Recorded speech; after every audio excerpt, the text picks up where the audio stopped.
Welcome back to General Psychology, Human Development. This is part two of a two-part series. We're going to pick up where I stopped in the last lecture. I only made it through the first two stages of Piaget's famous stage model, and I'm going to cover stage 3 and stage 4 for older kids and teens and then adults, and then we're going to talk a little bit about moral development, just a little, because I got to keep this under about 45 minutes or I'll bump into my next Zoom session. So let's talk about stage 3. In Piaget's model, stage 3 is the concrete operational stage. You can see it up the top of the slide, ages 6 to 11.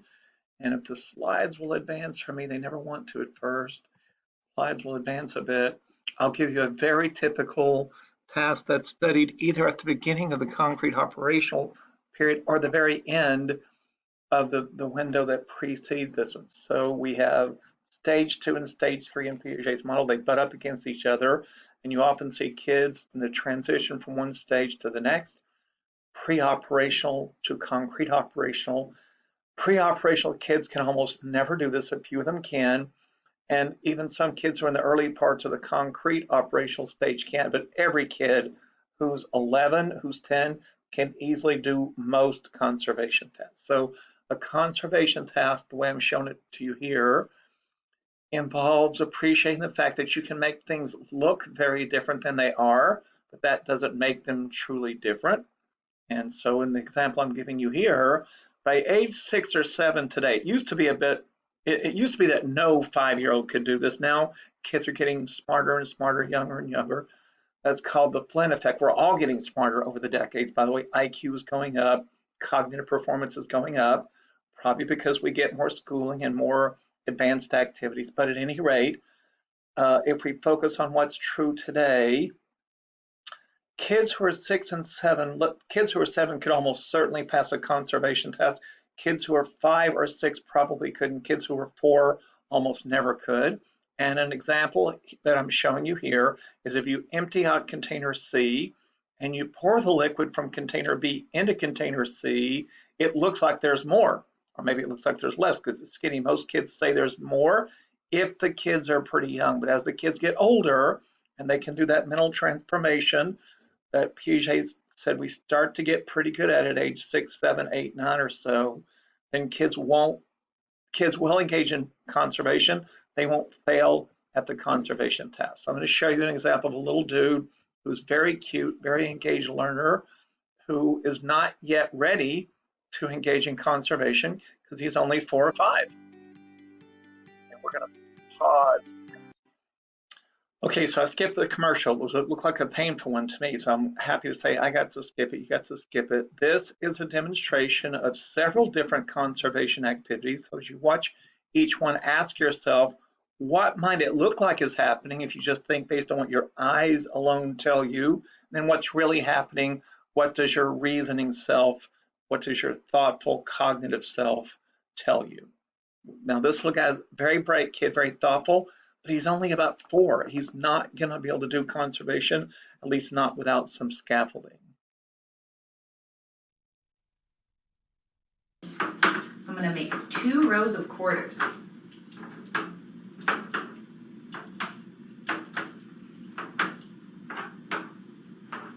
Okay. Does this row have more quarters? Does this row have more quarters, or are they the same? The same. The same? Okay, now watch.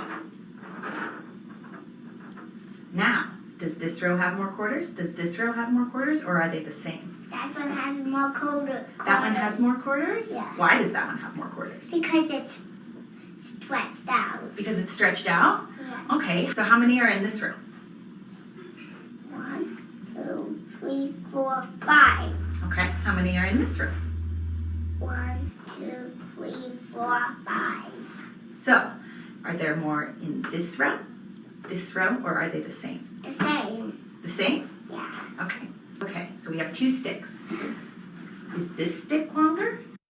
So notice in that particular case, with a bit of scaffolding, because he can count, I guess maybe he's not precocious these days. In my days, I would have been precocious to count at about the age of 4. Maybe he's 5, who knows, but he's not ready to do conservation yet. But with a little bit of scaffolding, If the instructor, the experimenter asked him to count them, he says, oh, wait, as I think about it now, they're the same because they're both 5. Now, he could count before, but he didn't use that as a tool.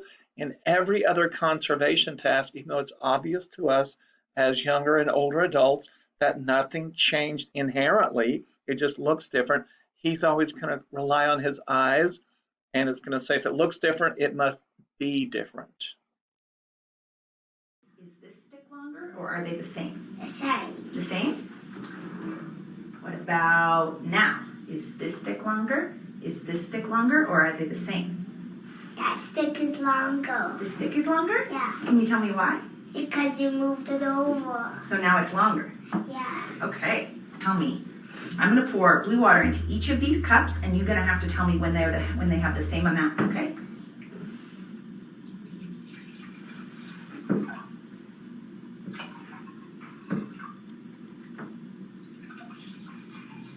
Okay, tell me when this one is the Now, same. this dude is an The empiricist. same. The same? Watch this. So we're the same And compare now? carefully. Okay. Double check. Yep, they're the same. The way that's the same. Good. Okay, now watch this. We're gonna take the blue water from this glass and we're gonna pour it into this glass.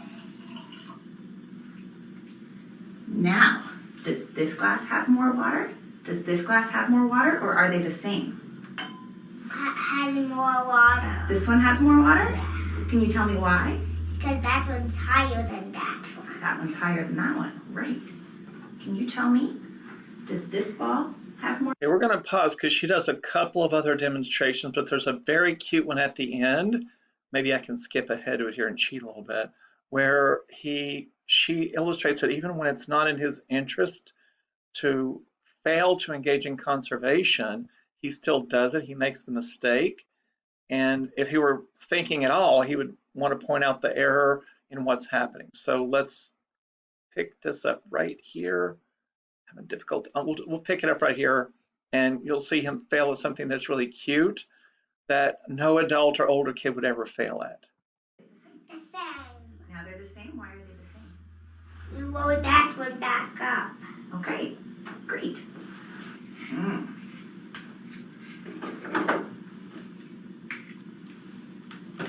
Okay. Did we share the graham crackers fair? Is this fair? Yes. He Yes? said yes, but shook Can you his tell me head why it's no. fair? Yeah, what did I do?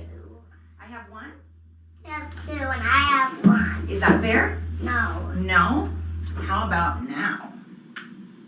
Now that's fair. Now that's fair. Why is that fair? You have 2 and I have 2. Okay, so we're back to conservation. I think I alluded to this before, but let me just say very briefly that kids these days are getting smarter and smarter. That's called the Flynn effect, by the way. And so, whoops, going the wrong way there. There are kids who are 4 or 5 today who might pass some test of conservation, but in general, kids can't do that till they're older. I should also mention just briefly that in contrast to what Piaget expected, you will often see that a kid will pass one kind of conservation task, but they won't pass a different version of the same task. So a kid might do well with balls of clay, but not with water. They might do well with quarters, but not with straws. So it's not quite as simple as Piaget thought, but in general, the conclusion people have drawn is that when kids are very young, they don't yet have this ability to think abstractly, so they fail the conservation test. As they get older, they reason their way through it naturally without any coaching, and they pass things like a conservation test. Okay, here's another thing that older kids in stage 3, the concrete operational stage, kids who are 6 to 11, kids who are 6 to 11 are very good at ranking or ordering things. The example I'm showing you here is called seriation. And if I ask a kid to rank these markers of different kinds from longest to shortest, a kid who's 7 or 8 should have no difficulty. They should not get confused by the fact that the magic marker, that's the one, the white and brown, is wider, bigger, or fatter than the others, because I asked the kid to rank them on length. If I ask a kid to rank them from the one that has the most red dots to the least red dots, again, they should cue in, focus in on red dots, and they should say, okay, I'm counting the red dots. I think ST1 was 7. No, others have 7. So my answer, I hope my answer, is this one's first. Yeah, that has 6. It comes in second. Let's see, third place, I think it's the dark blue one. Oh no, third place is 5 there on the fat marker. The blue one only has 4. That's fourth place. And where's 3? That would be the greenish one. Then the short red one has 2, and the brown one has 1. So I just ranked them from first through seventh, and a kid who's 7, 8, 9 should have no difficulty with that. A kid who's 6 might struggle a little, and if they struggled, Piaget would say, well, they haven't quite made it to the concrete operation stage, because kids at this stage should be able to do some pretty sophisticated things if you put stuff right in front of them, if you make it concrete. Okay, let's look at an abstract version of that test, something that doesn't involve pictures or objects that you can stack or compare.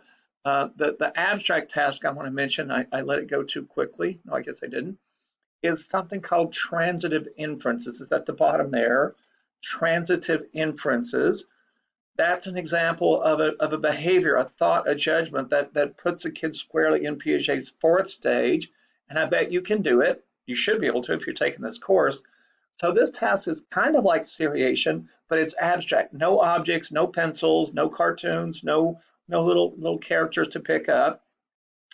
If I were to tell you that K is taller than Joe, you take that as a given. That Joe is taller than Romeo, but that K is shorter than Benny. If I give you just a moment to reflect, I hope you can tell me who's the shortest. K's taller than Joe, Joe's taller than Romeo, and K, oh, so I might as well say that Benny is taller than K to make it easy to think about. Okay, so that means that Romeo's the shortest.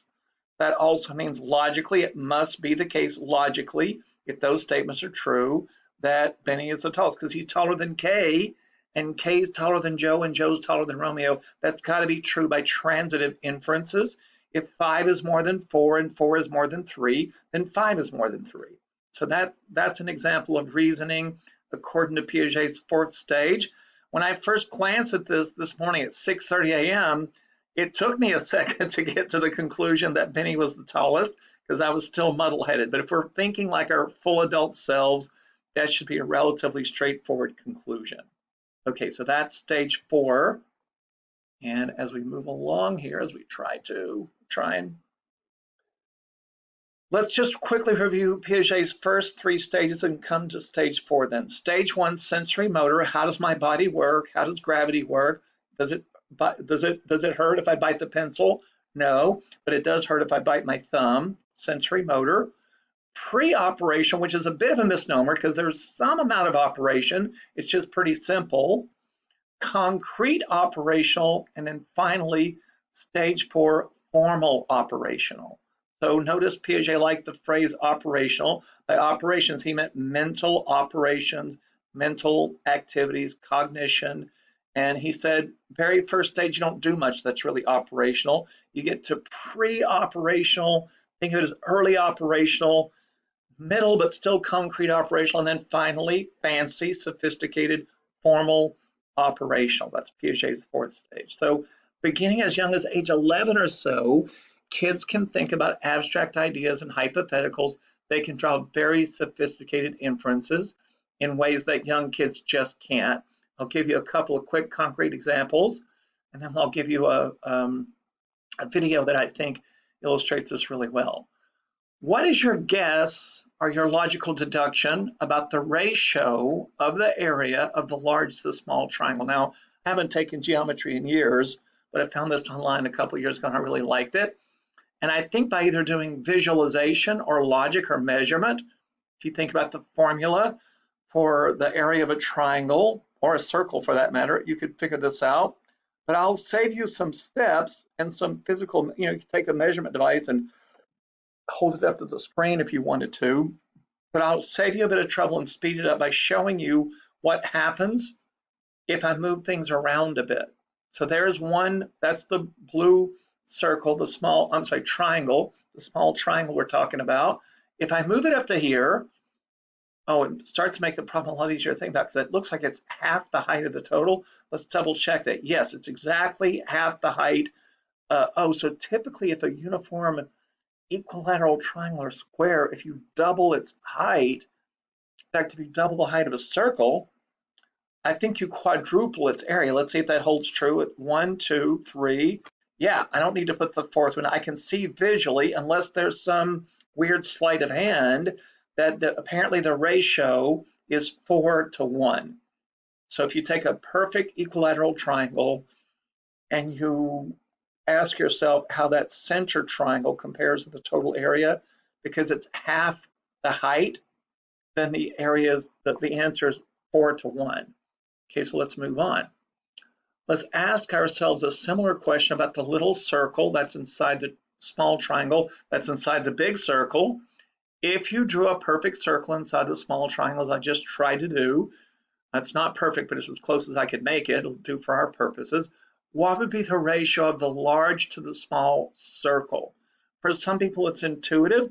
For some people, it's logical. For some people, they want to break out their calculators or at least their pen and paper to do some calculations. But I'll show you pretty quickly that the answer again is 4 to 1. Some people think it might be more than 4 to 1 because they convince themselves that those weird shapes I'm showing you here, let me get those shapes right in there, they look like they would hold more than a circle. They wouldn't. They would hold more than that yellow bit, but the circle is defined by its outer perimeter, not just the yellow part. So if you thought that it looks like more than 4, there's a 4-year-old inside you that realizes that yellow part won't fit inside that complicated part. But if you add the blue part to it, it would. So that's an example of thinking carefully, observing, measuring, using, we could break out our formula for the area of a circle, and we would demonstrate, I hope to your satisfaction, that we can deduce a general rule about geometry. Okay, so geometry is abstracting. Geometry can be annoying sometimes, though, and what we know about the world can be annoying. I'm not going to give you the answer to this weird puzzle, but I'm going to tell you that there are a bunch of shapes on that page. The red triangle at the top is just like the red triangle at the bottom. Same thing for the blue triangle. Same thing for that yellow irregular shape and that green irregular shape. Those do not change one smidgen. That's a perfect grid there with like a 12 by 12 or 13 by 13 row of squares that are perfect squares. And the question then is, how in the heck is there a hole here? Where did that come from? If they both make a big triangle and they both have 4 pieces, the same 4 pieces, how in the heck is that possible? An adult would be troubled by that, unless you've already heard it and you know the answer. A kid who barely knows what a triangle is wouldn't find that puzzling at all. It wouldn't bother them because they can't engage in the logic that it makes for that to feel puzzling. So if you want to know the answer, you're going to have to look it up on your own. But everything I told you is true. And of course, the law of conservation of matter is also true. So pause it if you want. Hope you'll have fun figuring it out. Or fun moving on if you don't want to figure it out. That's fine too. Okay, so formal operational stage, stage 4, final stage, 11, 12, and beyond, 80, 88, 98, 113, if you live that long, is still in the formal operational stage. Kids and adults can think about abstract ideas and hypotheticals. They can draw sophisticated inferences. And I'm going to give you an example here that shows you that a young kid and a teenager reason very differently. The teenager can do what the younger kid can't do. And I'll probably have to pause for a commercial. All right, so this researcher is going to read a set of rules to a kid. The kid knows this is a game about reasoning. It's a game about rules. Can you follow the rule? Can you tell me what would happen? They know he knows at least at some level that it's hypothetical, and he's going to have difficulty with it because he's going to think about the real world he lives in and not the bizarro world that she tells him about in the second half of the activity. The little guy can do it. The woman, well, the girl, because she's technically 15 or 16, she's a high schooler, she can do it, but even she does it, you'll see in a minute, with some hesitation or trepidation because she thinks it might be some kind of weird trick question. So young kid can't do it. Older kid, almost a grown-up, not quite, 15 I think she is, she can do it. Enlarge that for you. All right, so she's going to jump right into the rule.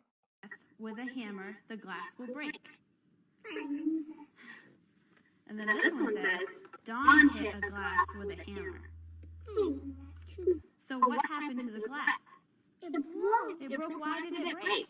Because the hammer was hard. So far, so If you hit a good. glass with a feather, the glass will break. And this is this. Wait. She said, now remember, this is Bizarro World. He knows that the rules could be weird. If you hit a glass with a feather in this hypothetical world, it will break.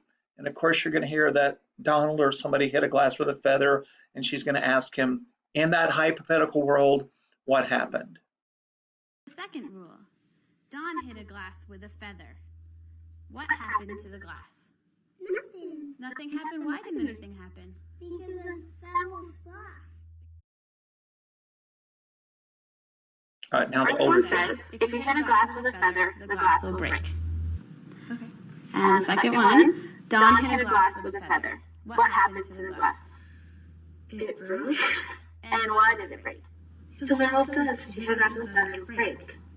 So if you hit a glass with a feather, it broke. Okay, she got it right, but notice her body language. She's got her arms crossed. She's uncomfortable. I'm assuming she identifies as African American, as some white woman who's testing her. Is this a trick? I know what you white folks do to us. So she's having a predictable reaction of a teenager, especially a teenager who might not trust the experimenter. But so she rolls her eyes and says, "Are you messing with me? What's wrong with you?" But you can see that she does get the answer correct. She pushes through, knowing it might be a weird trick. She said, in the hypothetical world that you're talking about, if Dawn hit a glass with a feather, yeah, it would break. Now, I know it wouldn't really. So even at her age, even at my age, at any age, somebody's like, wait, is that what you really said? But if we're playing the game by those weird, bizarro rules, she can do that. She can think in hypothetical ways that the younger kid can't. She's also aware, by the way, of the possibility of being stereotyped by the experimenter, which the little guy is not. He's not yet fully aware of things like racial stereotypes. Being aware of racial stereotyping is a signal and indicator of sophisticated thinking. Well, I haven't met you before, but I've met other white people, and sometimes they're racist. You better not be that way to me. I'm not going to like that. So she has the ability to reason in ways that he did not, that make her just like a grown-up, even though she's only, I think, 15 here. All right, so let's pause again and get back to the main lecture. All right, notice that our example ended at adolescence. This researcher didn't bring in a 40-year-old to give him or her the question about feathers and glasses, because the researcher knew or assumed that a 40-year-old is just like a 15-year-old in that way. So Piaget's model does stop at adolescence, and Piaget realized in a sense that was not a complete picture. So Piaget didn't go to a fifth stage, which is what some people have done in the past 30 or 40 years, but he did draw the conclusion, or he did think about, he used his hypothetical reasoning skills to think about what happens when you're 30, 40, 50, 60, when you experience something that changes your view of the world. And he said, yes, of course, at 13, 14, 15, or 83, a person can change his or her schemas, his or her representations of the world. And he came up with two clever terms for that. Those clever terms are, if I can get them to show up there, accommodation and assimilation. There they are, assimilation and accommodation. And assimilation basically is business as usual. You modify your observations to fit your existing theories of the world. Okay, constructivism, you ought to be thinking constructivism there. I see what I expect to see, even if it doesn't quite add up. Accommodation says, no, you change your theory of the world. You've radically changed your beliefs about the world based on a careful new observation, whether you made it as a scientist or whether you made it by trying a new recipe when you're cooking, whether you tried a new way to do downhill skiing. So accommodation is a radical change in your life theory. Assimilation is business as usual.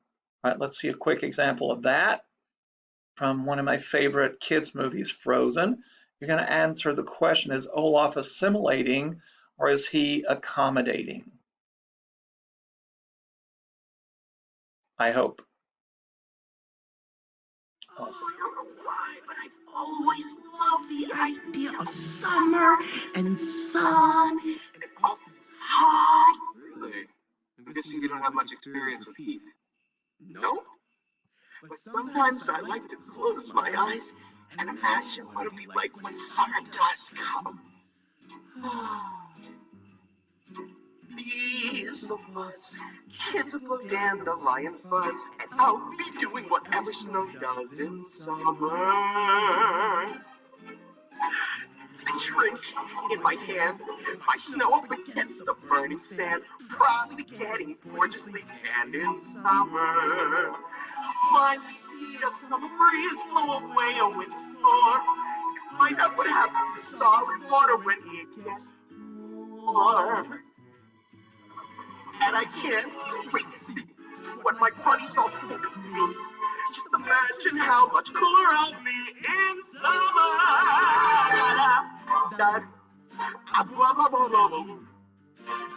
The cold are both so intense, put them together, it just makes sense. Winter's a good time to stay in and cuddle, but put me in summer and I'll be a happy snowman when life gets rough. Okay, he will not be a happy snowman. In the interest of time, I hate to cut him off. I've got to cut Olaf off.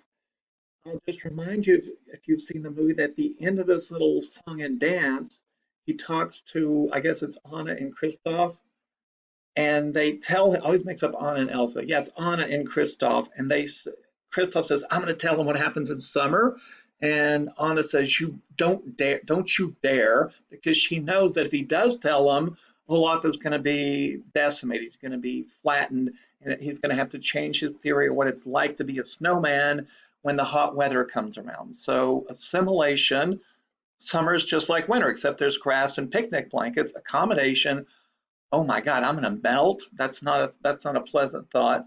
Olaf would have to change his theory of summer to be a more accurate theory if he learned the true facts. All right.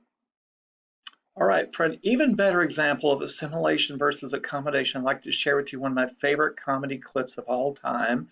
It's from a guy who was going to tell us about the most difficult word in the English language, and he has a good perspective on it because English is not his first language.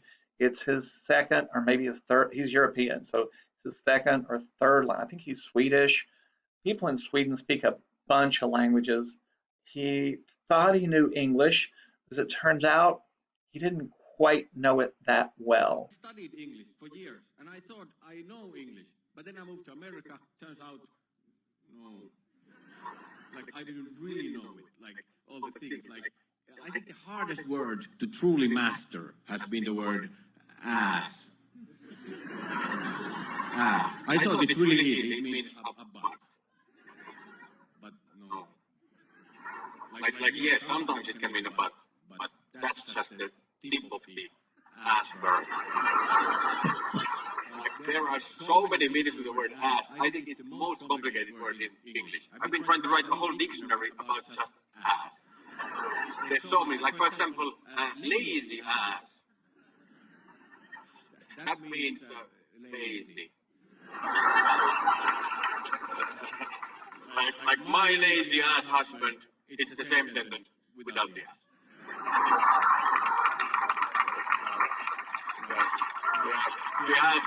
The ass is just optional there.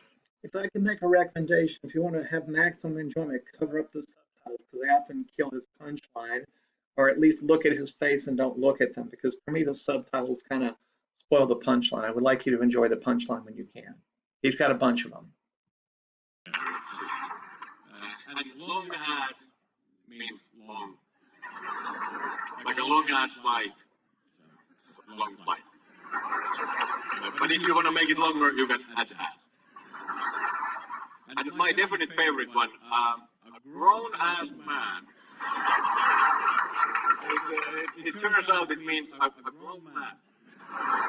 The entire man has grown, not only his ass. So I learned that you can just add ass to anything, and then it sounds a little bit cooler. Like anything. I just bought this blue ass shirt. Oh, thank you. That was good ass meatballs. anything. But you have to be careful because sometimes if you add as to something, it can actually reverse the meaning of the original word. Like for example, bad ass. That's good. Like bad is bad, but bad ass is good. But not always. Like dumb ass is still dumb. So how can you know? You have to know specifically which ones are flipped. And then there's the concept of your ass. And your ass, that means like yourself. Like move your ass. That's like move everything. Like move your ass and the rest of your body. And like everything. If you have a car, that's included in the ass. All of them, same direction, just move. So your ass means yourself plus all you have. But my ass, that means like, no. Like if I say that, wow, this car is really fast, and you say, oh, fast, my ass. So it means like, no, it's not fast. And to make it even more complicated, ass can be divided. Like, if you are an ass, that means that you're being stupid. But if you're half-assed, then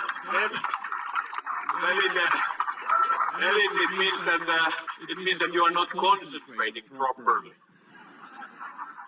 And if you go even smaller, if you are a piece of ass, then you are beautiful.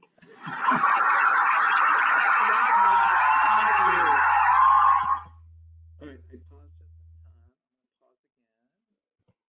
Okay, so we're back. I just love that little comment because it shows you that if you make certain logical, reasonable assumptions that were his experience growing up, learning a little bit about English, maybe his experiences when he speaks Swedish, rules are just not what you thought they were. So all these assumptions he's been making so long about the way words are used in English just flies apart when he makes more careful observations. So he often found himself engaging in assimilation, as means but in this particular situation, it could mean many, many, many different things. He had to engage in accommodation, not just about that particular word, but in his richer understanding of the way the wacky English language works. So that's that. I'm going to keep moving here, try to. On the other hand, to get back to criticizing Piaget briefly, he did de-emphasize what happens during adulthood. He did ignore things like morality. The last bit of today's lecture, and I'm going to have to cut a couple things out, are going to focus on Lawrence Kohlberg's three-stage model. It's really a six-stage model that he himself simplified into 3 stages. We'll focus on the 3-stage version because it's nice and simple and neat. He heavily leaned on Piaget's theory of thinking and reasoning to come up with a theory of morality. That theory includes the pre-conventional stage. It's what babies, infants, and little kids do. If I'm going to get punished, it's wrong. If I get caught, it's wrong. Some presidents seem to think that way too, but the pre-conventional stage is if I get in trouble, I go to jail, I get punished, I lose my allowance, then it's wrong. If not, then it's okay. That's a very simple way of thinking. Cats and dogs probably think like that. If I don't get punished, then everything's cool. Then there's the conventional stage. What is moral? What's right? What's ethical? What's reasonable? Depends on socially shared rules. It says it in the Quran, says it in the Torah. My parents say it. The police officer said it. The judge said it. In this relatively simple but still abstract way of thinking, because there are rules, what's right and wrong is black and white. It's not good to steal. Thou shalt not steal, black and white, simple. It is abstract though. Don't steal a pencil, don't steal a coin, don't steal a gun, don't steal a car, don't steal a nation, don't steal anything. So it's abstract, and yet it's very simple. It's black and white. Now this is the stage that Kohlberg hoped most people would get to. You give up the conventional stage and move to the post-conventional stage. Notice, I love his labels. It's all conventional. It's either pre-conventional, prior to conventional, it's conventional, traditional, or it's post-conventional, beyond conventional. In the post-conventional stage that he hoped most people get to, what is ethical or moral is derived from a set of basic principles that are very, very broad, like human rights, minimizing harm, minimizing distress. So doctors, psychologists, anybody who's a professional attorney, you hope has a set of abstract written rules that they follow that help them decide what to do. Okay? So what Kohlberg did, by the way, to study this, and Kohlberg did a lot of work a long time ago, and people have followed it up. We won't have time to cover everything, but he came up with these interesting, challenging dilemmas, these scenarios, and he would give people the scenario, ask them what they thought, is that right or wrong? And most importantly, it's not if you said it's okay or not, it's why you say it's okay. So he carefully coded people's answers to moral dilemmas for how sophisticated they were. And if your reasoning was very sophisticated, it showed Piagetian abstract reasoning. It showed stage 4 reasoning. He said, well, you've made it to post-conventional. If you just said, well, it's against the law, so it's wrong, he would put you at stage 2. So that's Kohlberg's model. Almost said Piaget because Kohlberg was a student of Piaget's work. He built his theory on Piaget's work. Here's a quick example, and I'm starting to rush because I have to start class in about 8 or 9 minutes. A woman was on her deathbed. There was a drug that she needed to live. I'm going to summarize it for you. This druggist invents what's probably a cure for her terrible disease. Her husband, Heinz, goes to try to get the drug. Okay, the druggist is charging $2,000. This is back in 1950, by the way. That's like $10,000 today. The guy gets together every penny he can get, offers it, but the druggist says, nope, I discovered the drug. I'm going to make money from it. You can't have it. So Heinz got desperate. He broke into the man's lab at maybe overnight to steal the drug for his wife. The big question, should he have broken into the laboratory to steal the drug or should he not have? And people give an answer. Then the important part, why or why not? In the interest of simplicity, Kohlberg's team coded people's answers. Yes, that's a very sophisticated answer. I don't care if you said it's okay or not okay. I care how you qualified or explained your reasoning. So Kohlberg studied moral reasoning. We're going to have to skip over this actual moral dilemma that happened in my family about a few decades ago because it's entertaining to me, but it takes too long. But I'll just suffice it for me to say, when I was a pretty young kid, my uncle stole a car, not by breaking into an auto dealership, but by signing up to buy the car, signing a loan, and then moving out of state. He just skipped Tennessee and Georgia for Colorado back when you couldn't be tracked down easily. So the moral question is that better to trick the person and act like you're buying it and know you're never going to make a payment, or is it worse to break in and steal the car? So that would be another moral dilemma, but we're going to skip over that one because it takes too long. Okay, so general conclusions is that Kohlberg had an important topic to study. He wanted to study moral behavior. Nobody really studied it carefully before he did. Good for him.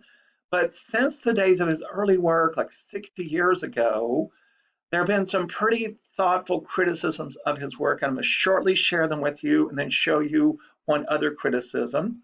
The first critique, which I think is very valid, is his model is very, very male-centric. He only studied boys in his first study, didn't study any girls at all.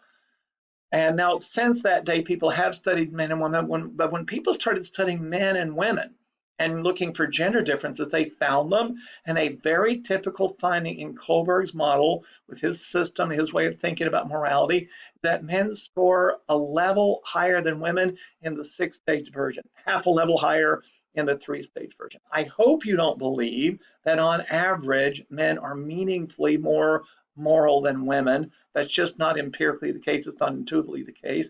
I hope you don't think that Martin Luther King Jr., who in my view was an amazing civil rights leader, I don't think he was any more moral than the person here who's much less famous. This is Mary Johnson. And the reason I would put her in the same rarefied category as famous civil rights leaders and amazing presidents and people who worked hard to get suffrage for women is that she had a son who was killed as a teenager. He was killed by another teenager. Her son was murdered. That's not her son. She wrote an angry letter to the guy who murdered her son when he was in prison saying, how could you do this? He wrote her back and said, you're right. It was a horrible thing to do. I'll never be able to get past it. Can you forgive me? I'm simplifying the story, but in essence, she met with them. They started having conversations. They became pen pals. And when he got out of prison, something like a decade later, she became his guard. She became his, what's the word I'm looking for? Like his fairy godmother. She became his caretaker, his surrogate mother. She helped him get back on his feet. She helped him. They became good friends, and he became a second son to her. The reason I give you that example is I could not do that. That is amazing. She describes it as a part of her faith, her spirituality. That's something Kohlberg would have overlooked, because she would have said, why did I forgive him? The Bible says forgive. That would have put her at the conventional stage. I would put her at a much higher stage than that. So that, me, suggests a problem with Kohlberg's model.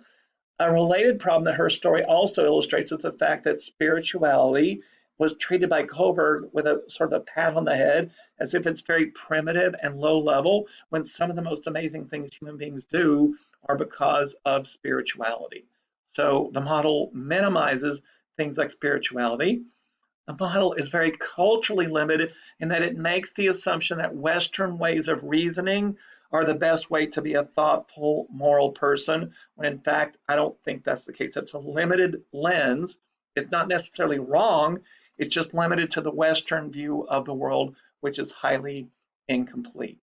Okay, so in other words, where would each of these famous people score on Kohlberg's morality measure? I think Newt Gingrich would be right at the top level. He's thoughtful. I disagree with many of his policies. I know he's so old, you guys don't remember him anymore. You were probably not even born when he was famous, but your parents could tell you that unless you're a pretty staunch Republican, most people think he's too conservative, that he does things that harm poor people. But the things he does, he would tell you, are principled, thoughtful, well-reasoned. Okay? I hope if you've ever heard of Susan B. Anthony, you recognize that she would have made it to a very high level in Kohlberg's scheme, because she did things like voting when she knew it could get her arrested, because she was fighting for the rights of women, not just her rights, all women. I hope you would agree, whether you believe in Christianity at all, if there was a historical person named Jesus, he clearly rose to the top level. He talked about abstract principles, so there's no doubt about that. But here's where it gets tricky. Where would we put this guy? If you simply adhere to Kohlberg's model, you also have to put Thanos at the very highest level.